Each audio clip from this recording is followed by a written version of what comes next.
ప్రతిరోజు ఒక మినీ జీవితం. శుభోదయం. ప్రతిరోజు ఒక మినీ జీవితం, అవునా కాదా?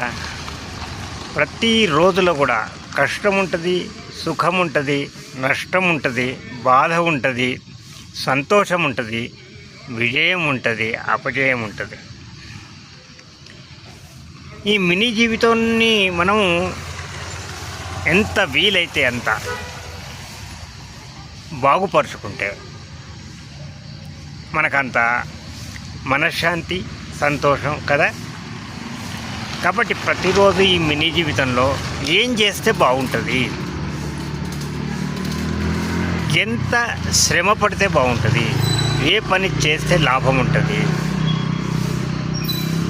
ఎంతసేపు మనం విశ్రాంతి తీసుకోవాలి, ఎంతసేపు పని చేయాలి, మన వాళ్ళతో సంబంధాలను ఏ విధంగా ఉంచుకోవాలి, మెరుగుపరుచుకోవాలి, ప్రతి క్షణాన్ని ఎట్లా గడుపుకోవాలి, ఏ పనులు మనకు సంతోషాన్ని ఇస్తాయి, ఆనందాన్ని ఇస్తాయి, తృప్తిని ఇస్తాయి అని ఆలోచించి మనం ఆ మినీ జీవితాన్ని బాగు చేసుకుంటే చాలు.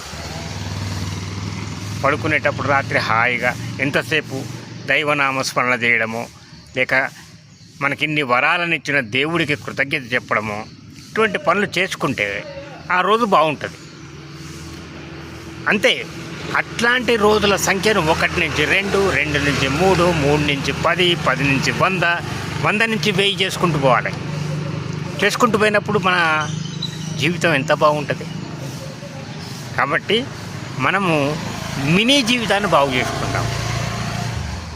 బ్రహ్మాండమైనటువంటి సమస్యను తలకాయలు పెట్టుకొని తలలో బాధపడుతూ చింతిస్తూ అయ్యయ్యో అనుకుంటే ఏం లాభం లేదు.